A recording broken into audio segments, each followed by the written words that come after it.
Grammatikani yod olgansiz, lekin gapirmaysiz. Yo'q, to'g'rirog'i gapira olmaysiz. Sizda shu holatmi? Lekin xavotir olmang. Bu mutlaqo normal holat.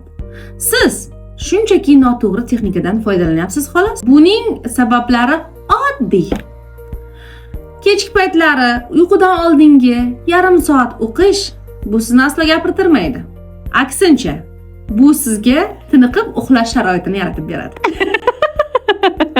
Kitob o'qiganda siz tafakkur qilasiz, lekin gapirish emas. Gapirish umuman boshqa masala. Talaffuz bu grammatika emas. Grammatika o'qituvchidan gapirtirib berishni so'ramang. Talaffuz bu grammatika emas. Bu mushaklar trenirovkasi. Og'iz, lab, til, jag, siz bularni mashq qildirmasangiz, xo'sh, aytingchi, qanday gapirasiz?